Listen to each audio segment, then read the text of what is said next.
Have you ever looked at a property online and thought, is this a good deal or am I missing something? I had the same question when I started.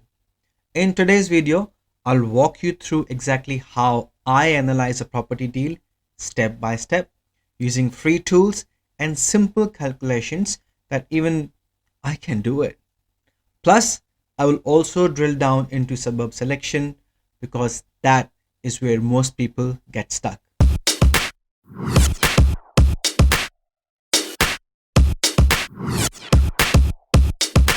Hello everyone, welcome back to Starting at 41. My name is Ankit and today I'm going to share what I have learned about analyzing a property deal from start to finish. When I first started, I used to feel overwhelmed with all the numbers and jargons, but over the time I realized that analyzing a property deal does not have to be complicated if you follow a structured process. By the end of this video, you will have a clear framework that you can use to evaluate any property you come across. But before we dive in, a quick reminder, I am not a financial advisor. I am simply sharing my personal learnings and journey as I explore property investing. Please do your own research and speak with qualified professionals before you make any investment decisions. Let's begin the fun part. Understanding the location. Now, this is a follow up of my previous video, but in this one, I'm taking a step deeper to show you how I actually do it.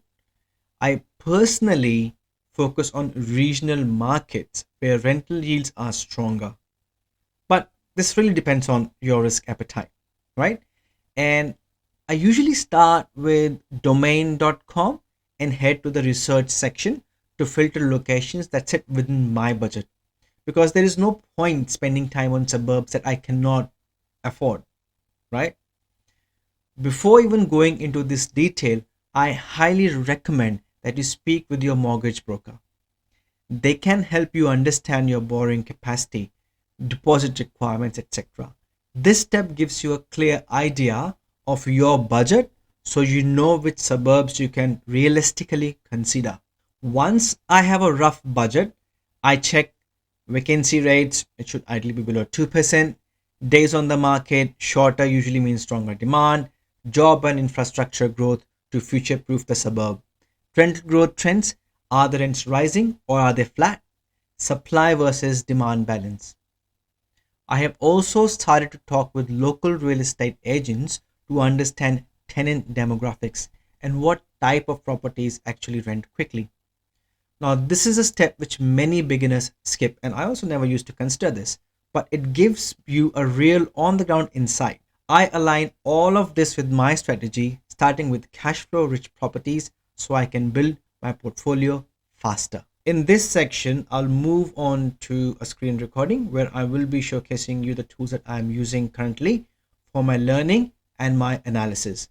So on my screen, what I'm showcasing you is the tools that I use to start my research. So as you can see, I've opened domain, SQM search, on the house, micro suburbs, and area search. Now I'll put the links of all of these in the video description.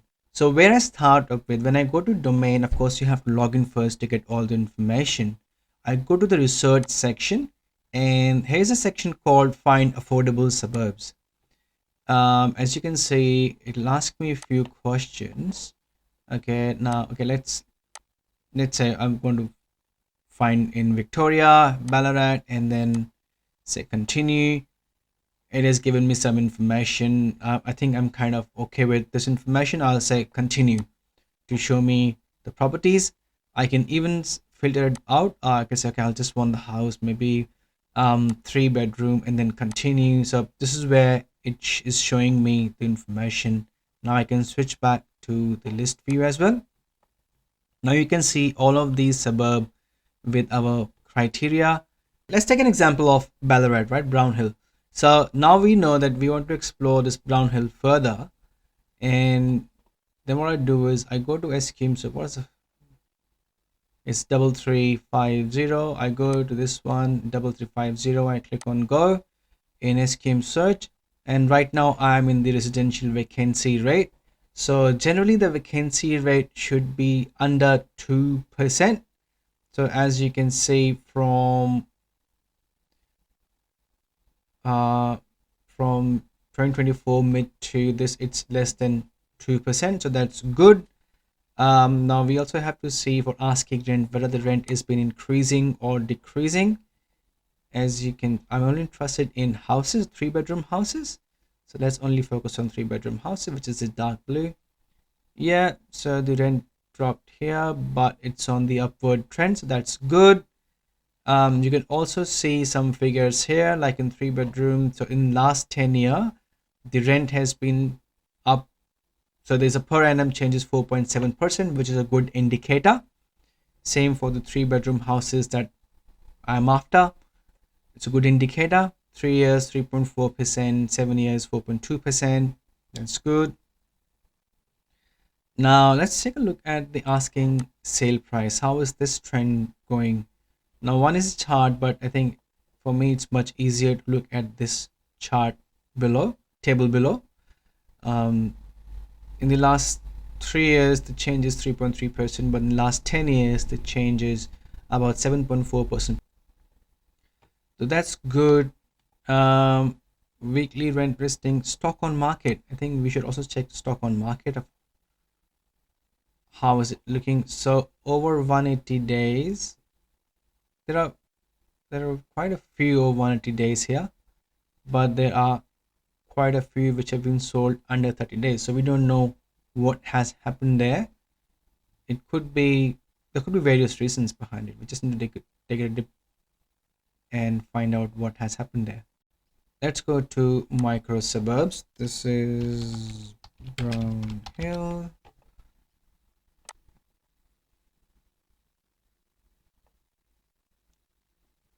So here you can get a view of the Brown Hill as a suburb. See, so this is convenience, family, ample of green spaces and playgrounds, education, tranquility, high, minimal traffic and lush surroundings. That's good. Community, very strong community. We're not here for this.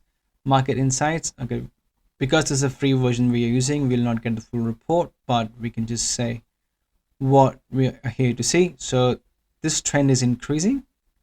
Let's say 3-year trend. Okay, this dropped hugely in 2024.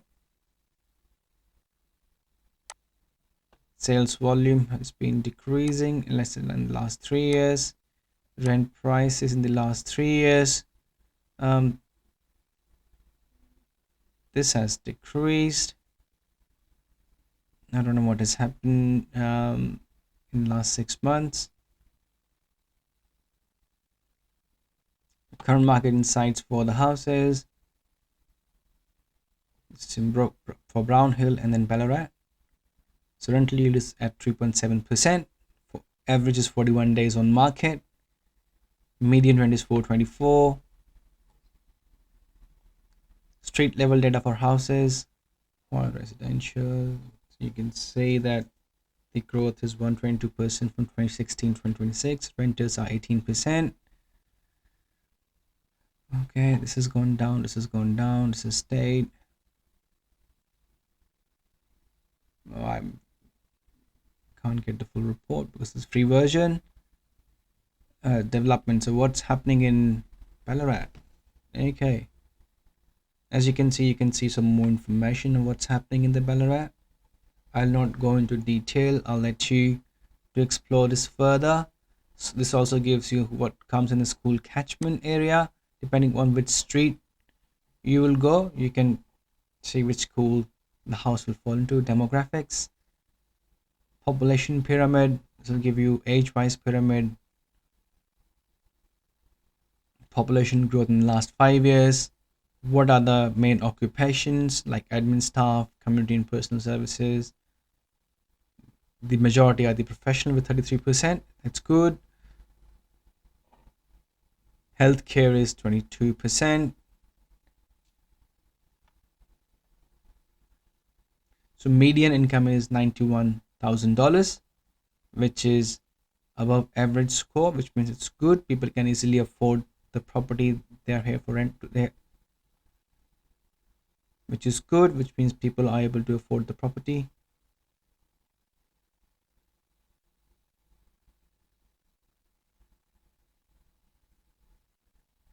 All right, so this is what I generally see in microburbs.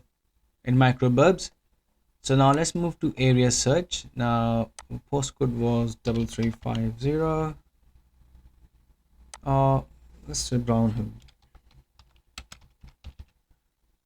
Hill. Here's a report. Let's say within the 3 kilometer area. Okay, micro search. Oops.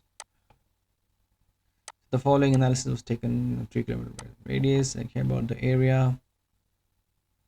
It's good. About 12,000 people live here.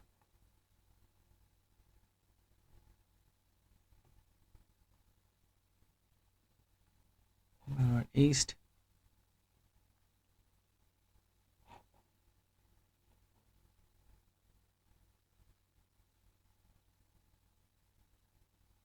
This should give you some more detail about the population growth, density, what's the development type, infrastructure, local schools, population,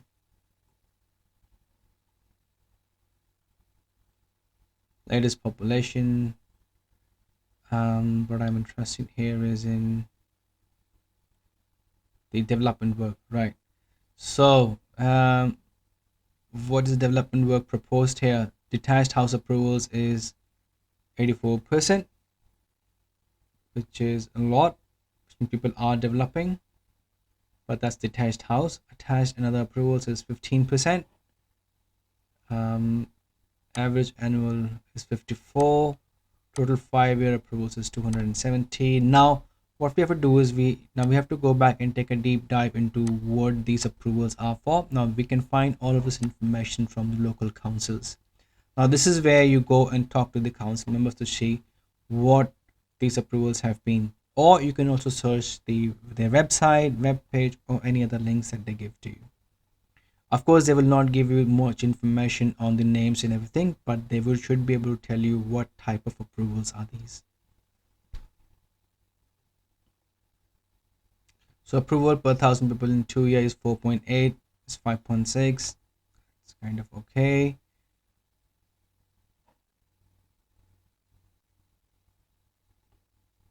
So residential approvals have increased to 87. See all of this information. That's kind of good news. But again, do you further research and deep dive into what this really means. So this report gives you some more information as in what base hospital redevelopment is. So this is where you can get all the information of the upcoming development work. So these are the small things which I use to do my research. Once the suburbs are shortlisted, the next step is finding the properties. The easiest way is to search on sites like realestate.com.au or domain.com.au and filter based on your budget and property type. Then use the similar method of finding more about the property as we used in the previous section.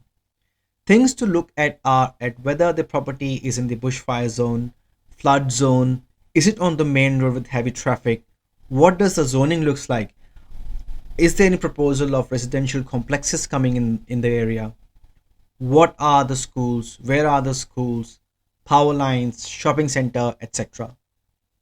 Another powerful way which beginners like me hesitate is to call the agents directly in the suburb.